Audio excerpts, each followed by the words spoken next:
सास चली मायके। गुंजन अपनी रसोई में खाना बना रही होती है। तभी वहां पर उसकी सास निर्मला आती है और उससे कहती है। अरे बहू, जरा एक कप चाय तो बना दे। हाँ हाँ, यहाँ पर खाना भी बनाओ और आपके लिए चाय बनाओ। अरे कितनी चाय पीती हो आप? जब देखो चाय चाय चाय, और कोई काम नहीं है क्या आपको? अरे बहू, सारे घर के काम तो मैं ही करती हूँ। तुम तो सुबह का लंच बनाकर अपने ऑफिस निकल जाती हो। तुम्हारे जाने के बाद घर में जितने भी काम होते हैं वो सब मुझे ही देखने होते हैं। मार दिया ना आपने मुझे ताना। अरे मैं तो जानती थी आप मुझे खुश देखकर खुश थोड़ी हो सकती हो। आखिर सास जो हो, अपने रंग तो दिखाओगी ही। ऐसा कहकर गुंजन रोते हुए अपने कमरे में चली जाती है, जिसके बाद वो टेलीफोन उठाती है और अपनी सहेली से अपनी सास की चुगलियां करने लगती है। अरे क्या बताऊं करिश्मा, मेरी सास जब देखो मुझ पर ऑर्डर चलाती रहती है। इतनी चाय पीती है, मुझे कुछ समझ ही नहीं आता। अरे तेरी ही नहीं, सबकी सास ऐसी ही होती है। जब देखो हुक्म ही चलाती रहती है।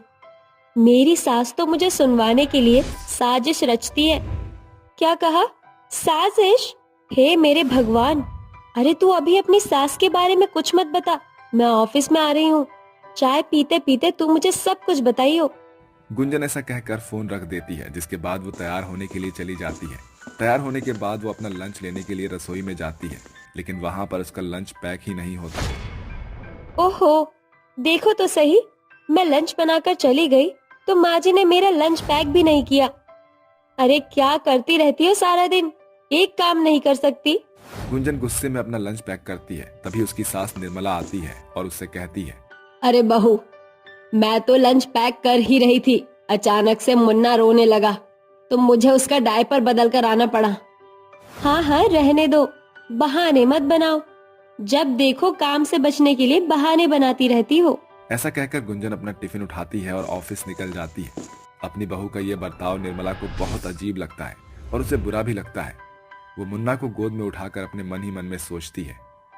आखिर ये बहू को दिन प्रतिदिन होता क्या जा रहा है? मुझे तो कुछ समझ नहीं आ रहा। जब देखो कुछ ना कुछ बोलती ही रहती है। आखिर मैंने ऐसा किया क्या है?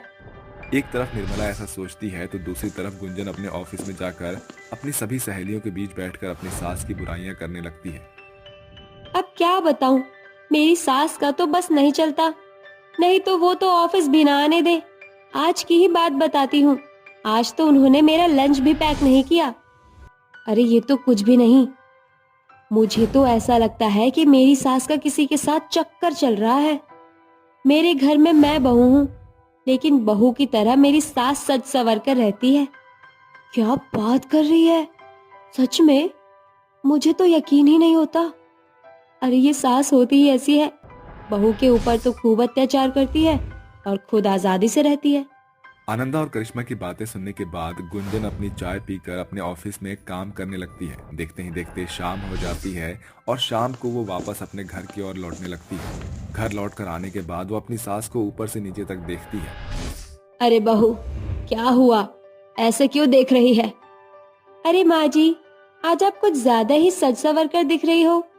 कहीं गई थी क्या? हाँ हाँ, मैं आज सब्जी मंडी में गई थी। सोचा घर के लिए थोड़ी बहुत सब्जी ले आऊं। अच्छा, सब्जी मंडी में जाने के लिए आप इतना सज संवर कर गई थी? हाँ तो बहू, अगर बाहर जाऊंगी तो अच्छे से ही तो जाऊंगी। ऐसे थोड़ी कि जो पहना है उसी में चली जाऊं। घर में इंसान का स्वभाव अलग होता है और बाहर अलग होता है। स्वभाव की छोड़ो, मुझे तो आपके हाव भाव ही बहुत अजीब लग रहे हैं। ऐसा कहकर गुंजन अपने कमरे में फ्रेश होने चली जाती है, जिसके थोड़ी देर बाद ही गुंजन अपनी सास के पास आती है और कहती है। अरे माँ जी, क्या कर रही हो? अभी तक खाना नहीं बना है? अरे बहू, मैं जरा सब्जी मंडी जाने के बाद बहुत ज्यादा थक गई थी। एक काम कर, सब्जी तो मैं बना ही रही हूँ, रोटी तू बना ले। अरे हाँ हाँ, मुझे तो पता ही है। अब आप सारे काम मुझ पर ही थोपोगी। बाहर भी करके आओ और घर में भी करो। गुंजन मुंह चढ़ाकर रोटियां बनाने लगती है। कुछ ही देर में सभी लोग खाना खाकर सो जाते हैं। अगले दिन जैसे ही सवेरा होता है, निर्मला सवेरे तैयार होकर मंदिर जाने वाली होती है। निर्मला को देखकर गुंजन कहती है। अरे माँ जी, इतनी सवेरे सवेरे तैयार होकर कहाँ जा रही हो? अरे बहू, मंदिर जा रही हूँ। पूजा पाठ भी तो बहुत जरूरी होता है। निर्मला पूजा की थाली लेकर घर के बाहर निकलती ही है, तभी उसके सामने एक बूढ़ा आदमी आ जाता है और उससे कुछ कहने लगता है। वहीं दूसरी तरफ गुंजन घर के दरवाजे से ये सब झांक कर देख रही होती है। तो ये बात है, मेरी सास के तो लक्षण ही ठीक नहीं है। आज तो मैंने इन्हें रंगे हाथ पकड़ लिया है। गुंजन तुरंत अपनी सास के पास जाती है और कहती है, अच्छा, तो ये बात है मंदिर जाने के बहाने रोज रंग रलियां बनाने जाती हो। थोड़ी भी शर्म नहीं है माँ जी आपको? गुंजन की ऐसी बातें सुनकर निर्मला रोने लगती है। बहू, तेरा दिमाग खराब हो गया है क्या? तू कैसी बातें कर रही है? ये बेचारे मुझसे हॉस्पिटल का रास्ता पूछ रहे थे और तू इन्हें मेरा आशिक बता रही है। हे भगवान, कैसी बहुएं हैं आज के समय में। अपने घर के बाहर अपनी पत्नी को चिल्लाते देख मयंक भी घर के बाहर आ जाता है। और ये सब क्या चल रहा है गुंजन? ये सब तुम क्या कह रही हो? और वो भी मेरी माँ के लिए? सही तो कह रही हूँ। जब तुम्हारी माँ पकड़ी गई तो उन्होंने बात ही पलट दी। बहुत हुआ बहू, मैं अब तेरे साथ और नहीं रह सकती। मैं ये घर छोड़कर अपने मायके जा रही हूँ। रोज रोज की ये लड़ाइयाँ, मैं तेरे साथ नहीं रह सकती। निर्मला मंदिर जाने की वजह वापस घर में चली आती है और अपना सामान पैक करके अपने मायके चली जाती है। उसके मायके जाने के बाद घर की सारी जिम्मेदारियां गुंजन के सिर पर आ जाती हैं। अरे गुंजन, जल्दी से मेरा लंच पैक कर दो तो, और मेरे कपड़े भी प्रेस कर दो। अभी करती हूँ जी। गुंजन मयंक का लंच पैक करती है और उसके कपड़े इस्त्री करके उसे दे देती है। तभी दरवाजे पर लॉन्ड्री वाला आ जाता है। गुंजन तुरंत सारे कपड़े इकट्ठे करके लॉन्ड्री वाले को दे देती है, जिसके बाद वो घर की सारी साफ सफाई और खाना बनाना शुरू करती है। हे भगवान, ये सब क्या हो रहा है? घर के अंदर इतने सारे काम होते हैं, मुझे तो पता ही नहीं था। ऑफिस जाने के बाद तो लगता था जैसे घर में कुछ काम ही नहीं होता। गुंजन एक एक करके सारे काम तो कर लेती है, लेकिन उसके ऑफिस जाने का सारा टाइम निकल जाता है। ओहो, घर के काम करने के चक्कर में मैं तो ऑफिस का टाइम ही भूल गई। गुंजन फटाफट तैयार होकर ऑफिस निकल जाती है। लेट होने की वजह से उसका बॉस उसे बहुत डांटता है, जिसके बाद वो शाम को जब वापस घर लौटती है तो उसे घर में आकर खाना बनाना पड़ता है। अरे ये क्या, तेल तो खत्म हो गया है। अब मुझे तेल लेकर आना होगा। गुंजन मार्केट में जाकर तेल लेकर आती है, जिसके बाद वो खाना बनाती है और बाकी के काम भी कर लेती है। इन सभी में वो बहुत ज्यादा थक जाती है और अपनी सास को याद करने लगती है। ये सब मेरी ही गलती है। मैंने बेवजह ही अपनी सास के ऊपर शक किया और उन्हें बहुत भला बुरा कहा। माँ जी घर के अंदर कितने सारे काम करती थी और मुझे सपोर्ट भी करती है, और मैंने ही उनके साथ इस तरह बर्ताव किया। मुझे अपनी गलती का पछतावा है। गुंजन रोते हुए अपने पति मयंक के पास जाती है और उससे कहती है, अजी मुझे माफ कर दीजिए। मैंने जो माँ जी के साथ किया वो बहुत बुरा था। मुझे अपनी गलती का पछतावा है। चलो माँ जी को लेकर आते हैं। गुंजन मयंक के साथ जाकर अपनी सास को मनाकर लेकर आ जाती है, जिसके बाद वो अपनी सास के साथ खुशी खुशी रहने लगती है। एक गरीब गर्भवती औरत एक शव से लिपटी हुई फूट फूट कर रो रही थी।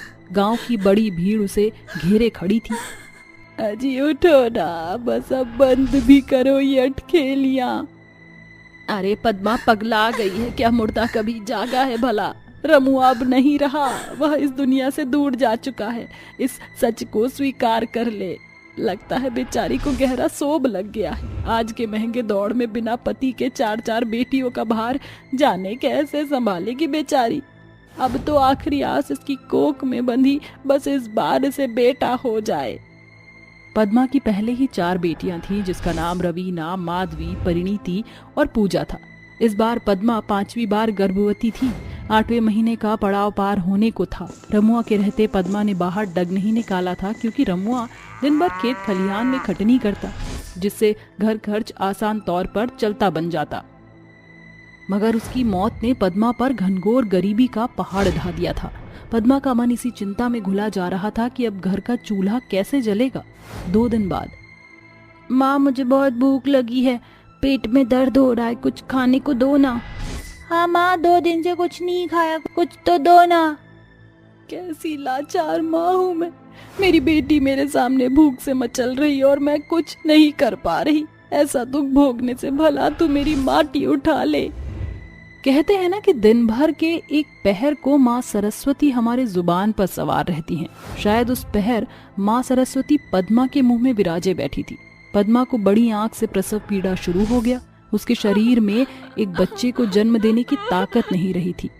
उसका पीला पड़ा चेहरा घर की कमी घटी और गरीबी की चीख चीख कर गवाही दे रहा था। माँ! रवीना दीदी, माँ क्यों छटपटा रही है? माँ नन्हे मेहमान को जन्म देने वाली है परिणीति। पद्मा अपने पूरे बल से बच्ची को जन्म तो दे देती है, मगर बदकिस्मती से उसका जीवन रूपी दिया बुझ जाता है। पद्मा की पांचों बिटियां उसी पलछिन अनाथ हो जाती हैं। ये मंजर देखकर उसकी चारों बेटियों की आंखें नम हो जाती हैं। उसकी नन्ही बेटी जिसने अभी जन्म ही लिया था, उसके लिए वह नजारा क्षणभंगुर था। रवीना पद्मा का अंतिम संस्कार करके घर बार की जिम्मेदारियों का बीड़ा अपने कांधे पर उठाती है। रवीना दीदी, अब भूख बर्दाश्त नहीं हो रही। हाँ दीदी, देखो मुनिया भी दूध के लिए रो रही है। तुम तीनों चिंता मत करो, मैं काम की तलाश में जा रही हूँ। माधवी, मुनिया का ख्याल रखना। रवीना अपनी बहनों की भूख मिटाने के लिए काम खोजने के लिए निकल पड़ती है, मगर निराशा के सिवा कुछ भी उसके हाथ नहीं आता। थक हार कर वह सड़क किनारे बैठकर खुद में बड़बड़ाने लगती है। पूरा गांव देहात रौंद कर देख लिया, कहीं कोई काम नहीं मिला। रसोई में रखे राशन के खत्ते खाली पड़े हैं। अगर मैं खाली हाथ घर लौटी तो मेरी बहनों का मन टूट जाएगा।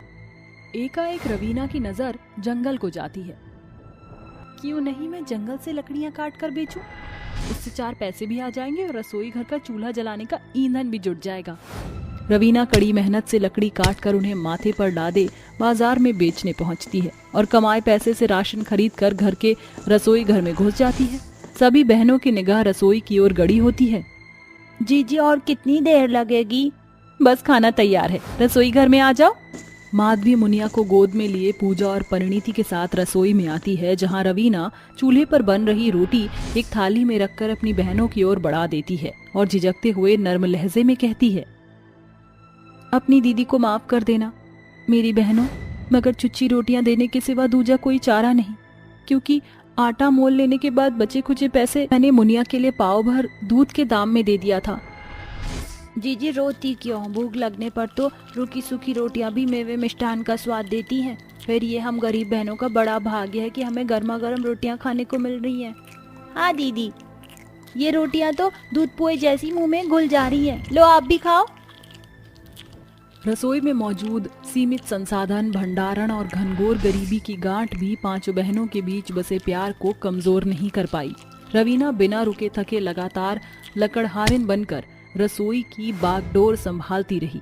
समय बीतता गया। चारों बहनें लगन से पढ़ा करती। मुनिया 5 साल की हो चुकी थी। रवीना हांफते हुए तेज गति से घर की ओर बढ़ते हुए बुदबुदा रही थी। सांझ की बेला बीत गई। आज मुझे घर पहुंचते पहुंचते अंधेरा घिराएगा। मेरी बहनों की नजर रसोई की ओर ही होगी। घर पहुंचते ही सीधे रसोई घर का रुख कर लूंगी। जैसे ही रवीना घर आती है तो उसे रसोई में चूल्हा जलने की लौ के साथ खटर पटर सुनाई देती है। जैसे ही वह रसोई में घुसती है तो उसकी चारों बहनें मिलजुल कर खाना बना रही होती हैं। तभी मुनिया भागती हुई उसे लिपट कर कहती है, दीदी दीदी देखो, आज हमने रसोई का सारा काम खत्म कर दिया। मगर मैं तो आ ही रही थी। दीदी, आप हम गरीब बहनों की रसोई के खाली खत्तों को भरने के लिए सारा दिन रईस लोगों के रसोई में बर्तन चौका करती हैं और साथ ही बाजार में लकड़ी काट कर भी बेचती हैं। माँ के जाने के बाद से पिछले 5 सालों से इस रसोई को संभाल रही हो, मगर अब घर की रसोई में खाना पकाने की जिम्मेदारी हम संभालेंगे। नहीं पूजा, मैं नहीं चाहती कि तुम्हारे पांव रसोई में पड़कर पढ़ाई से पीछे हटें। जीजी, ऐसा कुछ नहीं होगा। हम बहनें रसोई और घर बार की बागडोर संभालने के साथ पूरे लगन से पढ़ेंगी। ये सुनकर सभी बहनों की आंखें नम हो जाती हैं। तभी परिणीति कहती है, अरे बस बस, ये रोना धोना बंद करके खाना खाते हैं। ऐसा कहते हुए परिणीति रोटियों की थाक थाली में परोसकर नमक मिर्च प्याज के साथ खाने लगती है।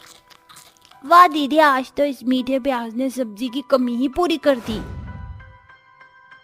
हे भगवान, बस जल्दी से वो दिन दिखा दे जब ये गरीब बहन अपनी बहनों के लिए इस रसोई में ये रूखी सूखी रोटी की बजाय पकवान पकाए और अपनी बहनों को परोसे। समय बीतता गया। बड़ी बहन होने के कारण रवीना रसोई के खर्चे के लिए मेहनत करती रही। देखते ही देखते वो वक्त आ गया जब उसकी चारों बहनों की पढ़ाई पूरी हो गई और आखिरकार वह अपने पैरों पर दृढ़ खड़ी हो गई।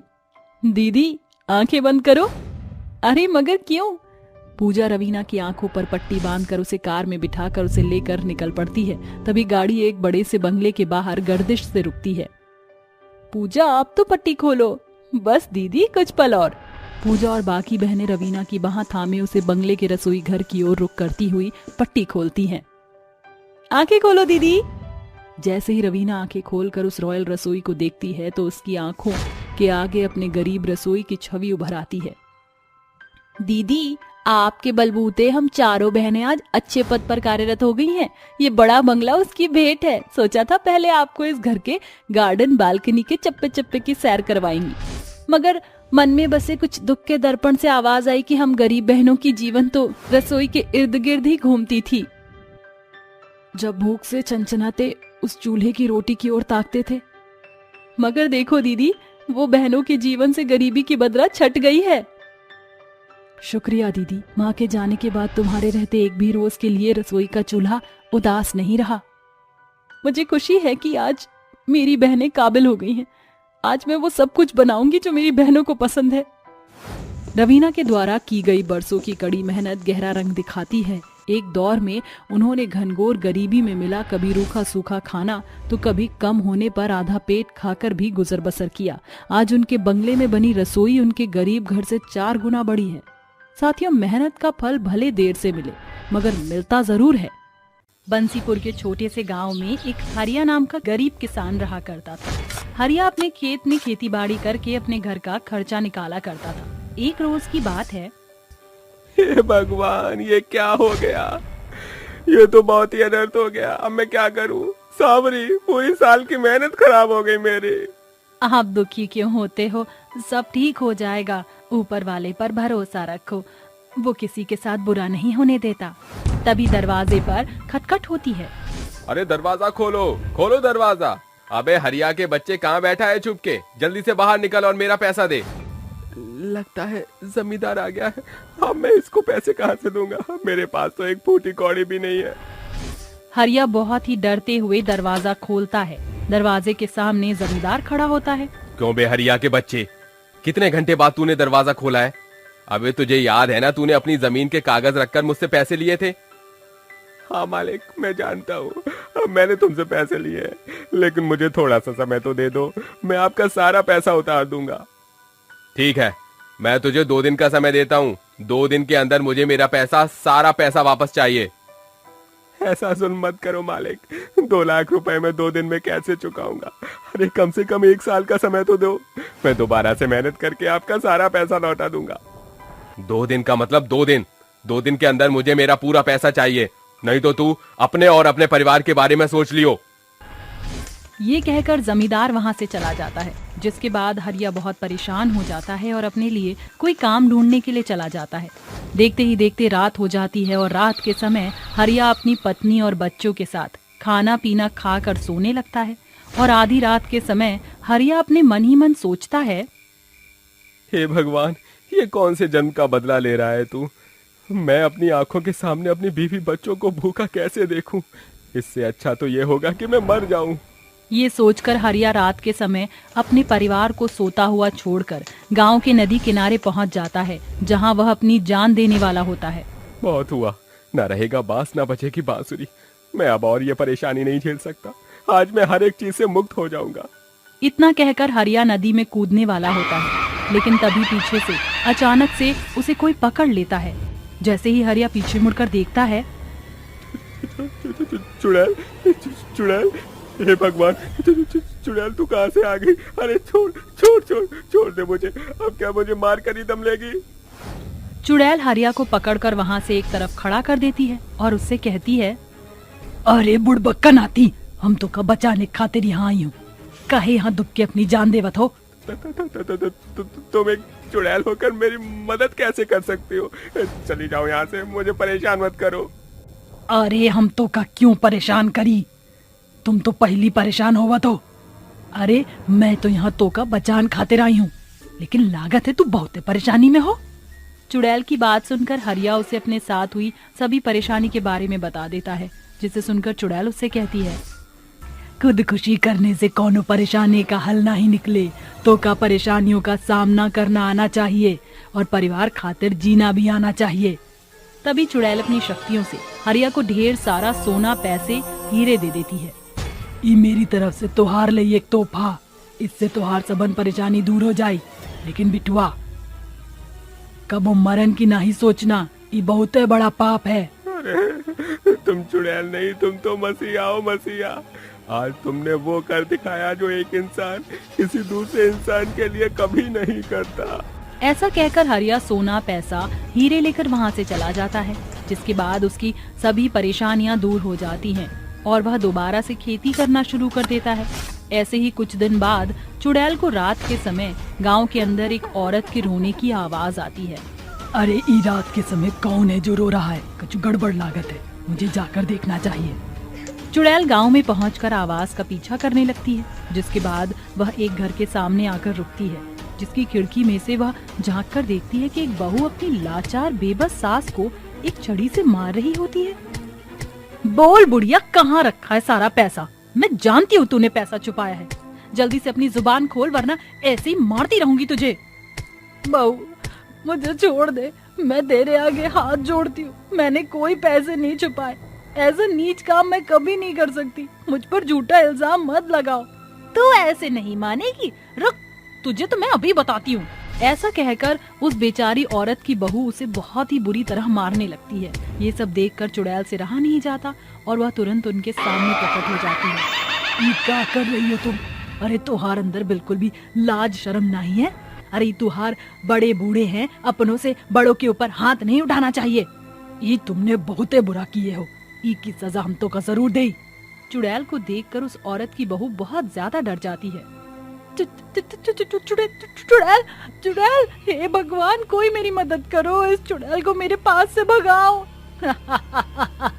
लागत है बिटिया, तो का डर तो हम अब लगाई, देखती जाओ कैसन अब हम तो का मजा चखाई।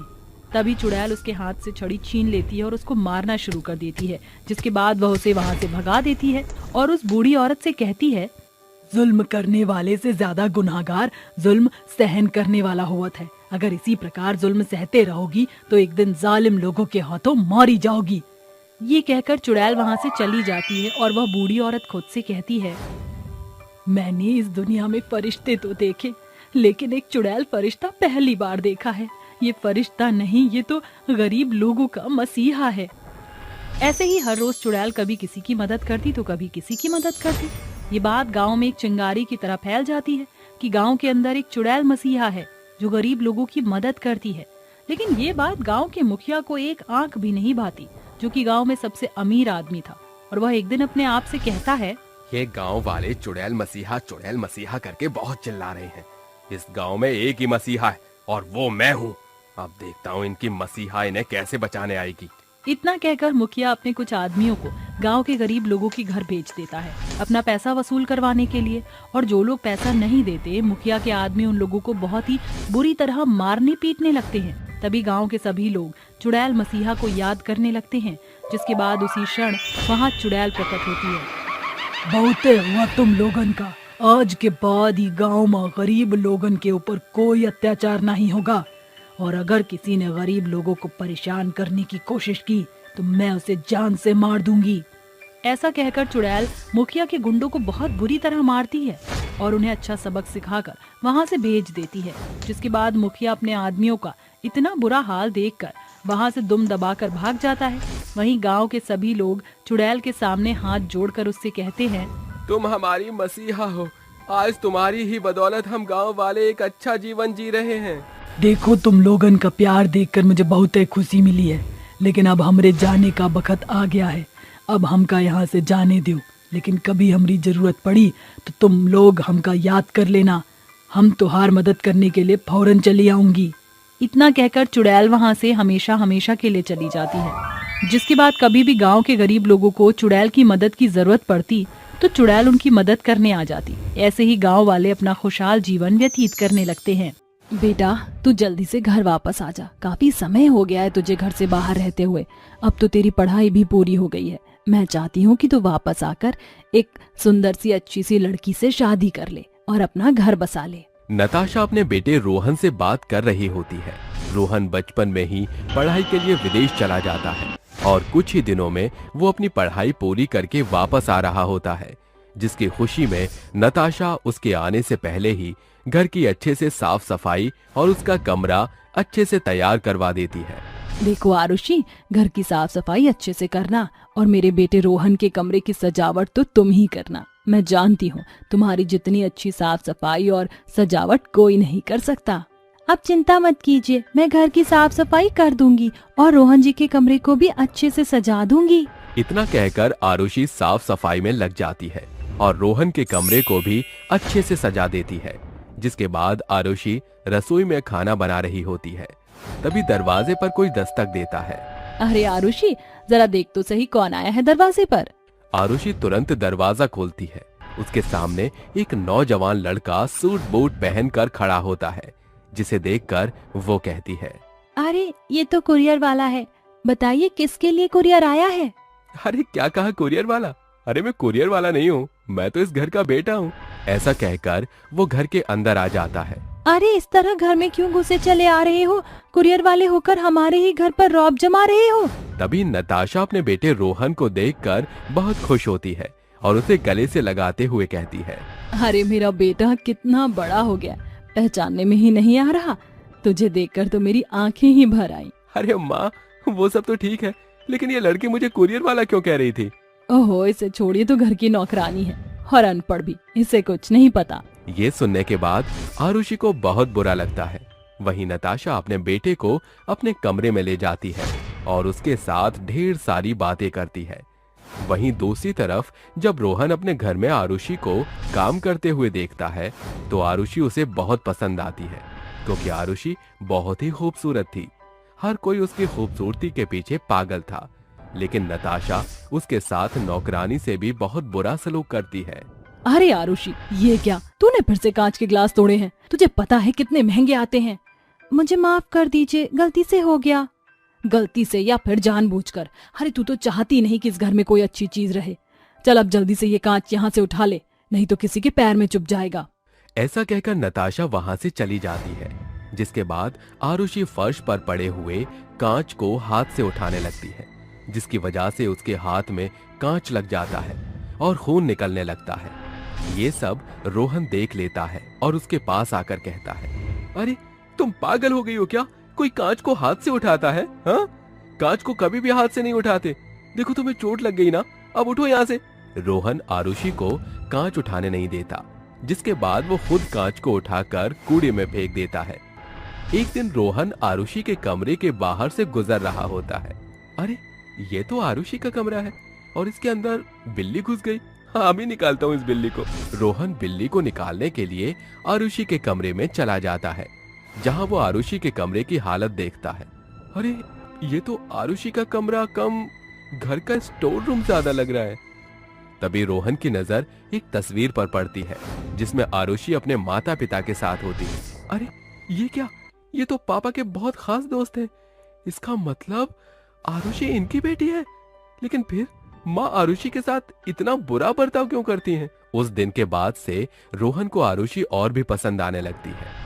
एक दिन रोहन अपनी माँ के कमरे में जाकर उनसे कहता है, माँ, आरुषि तो पिताजी के खास दोस्त की बेटी है। आरुषि के माता पिता कहाँ गए और आप आरुषि से इस घर का काम क्यों करवाती हो?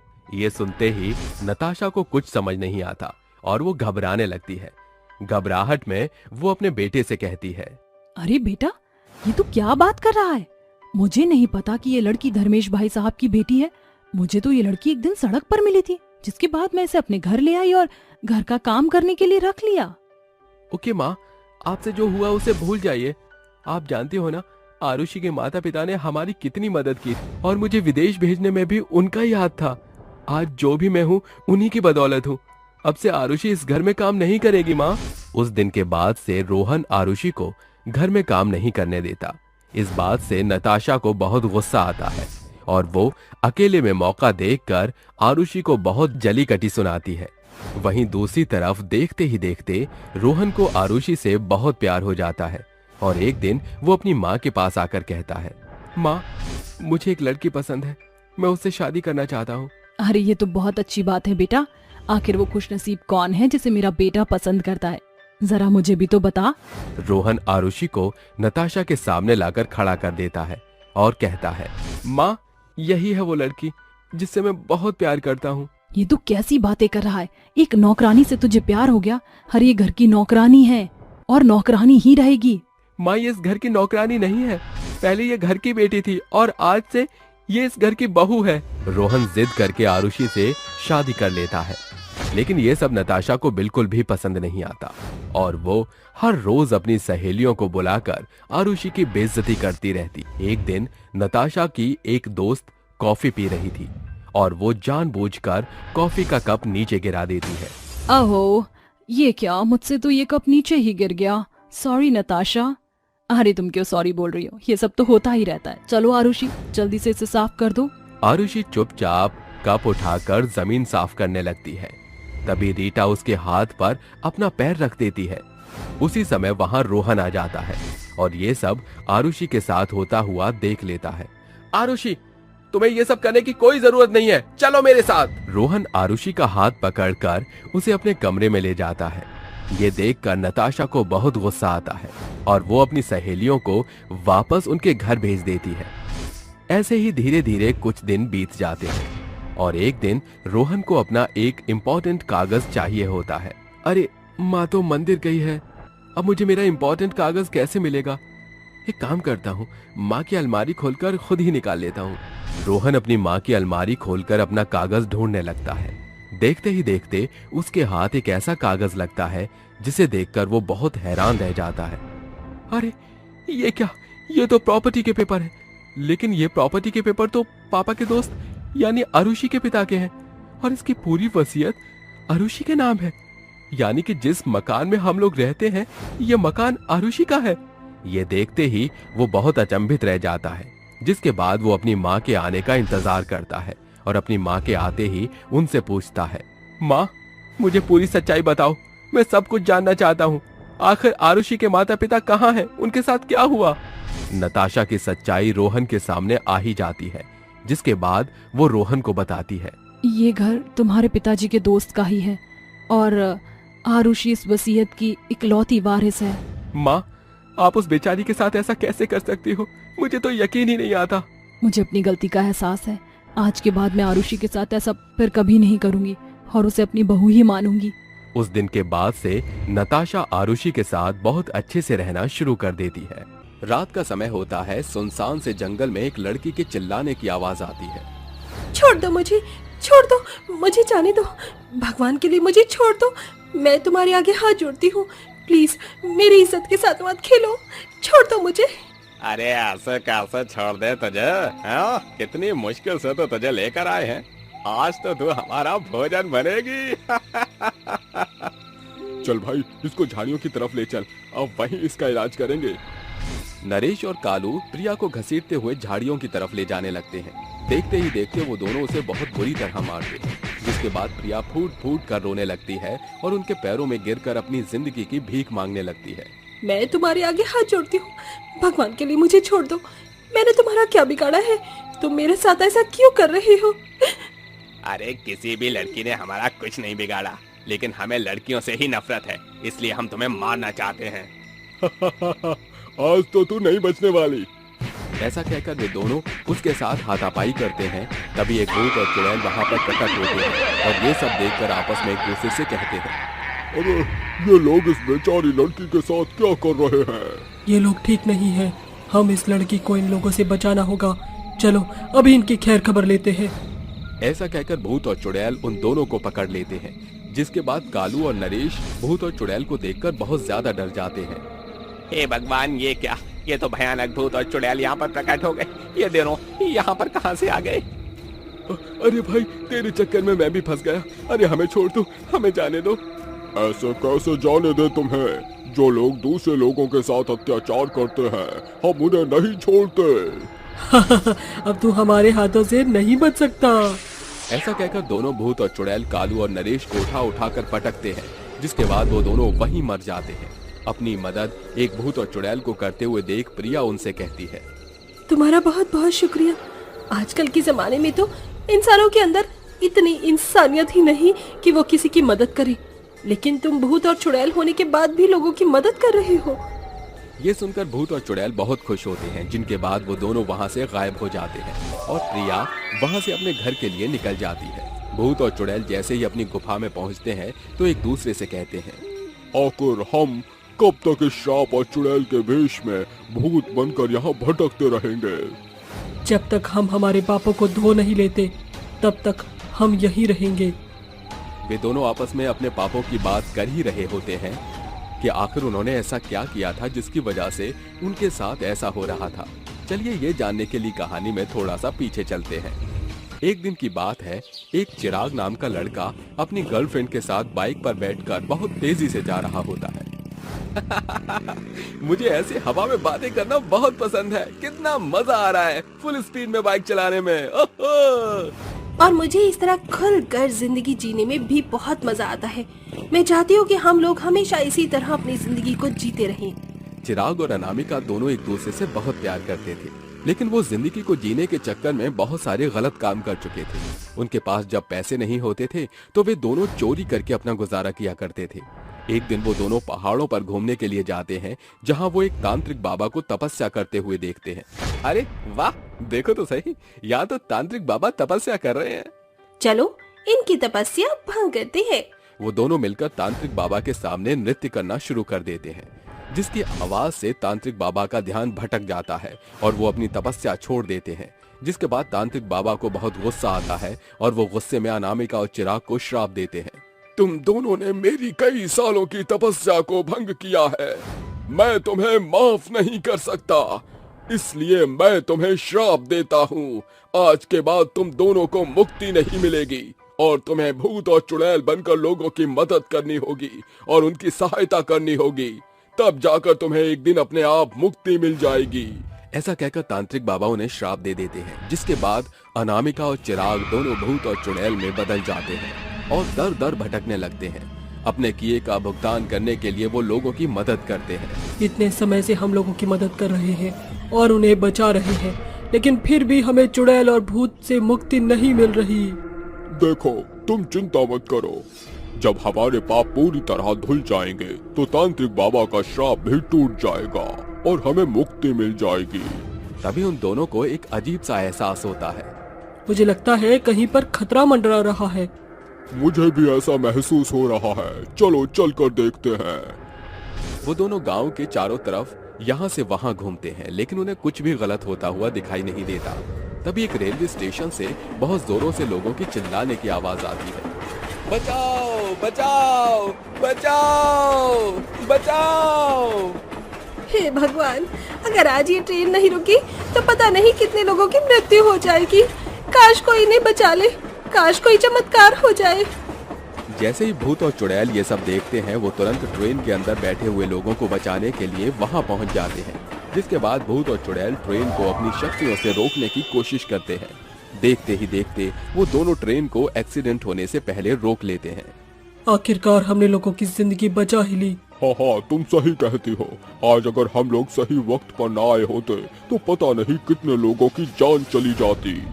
भूत और चुड़ैल का ये बर्ताव देख वहाँ के सभी लोग उनका शुक्रिया अदा करने लगते हैं। भगवान तुम्हारा भला करे। आज अगर तुम ना होते तो पता नहीं कितने सारे लोगों की जान चली जाती। अरे, तुमने कई लोगों को एक नई जिंदगी दी है। मैं ऊपर वाले से दुआ करता हूँ कि तुम्हें अगले जन्म में फिर से इंसान का रूप मिले और तुम अपनी जिंदगी को अच्छे से जी सको। उनके इतना कहते ही भूत और चुड़ैल इंसान के रूप में बदल जाते हैं। जिसके बाद भूत और चुड़ैल एक दूसरे को देखकर कहते हैं, आखिरकार हमारे पापों का प्रायश्चित हो ही गया और हमें श्राप से मुक्ति मिल गई। तुम सही कहती हो, ये सब इन लोगों की दुआओं का फल है, वरना हमें पता नहीं कितने सालों तक भूत और चुड़ैल के रूप में ऐसे ही भटकते रहना पड़ता। वो दोनों अपने बारे में लोगों को बताते हैं। उन दोनों के बारे में जब लोग सुनते हैं तो उन्हें विश्वास नहीं होता। उस दिन के बाद से चिराग और अनामिका दोनों लोगों की मदद करते रहते हैं और एक साथ खुशी खुशी रहने लगते हैं।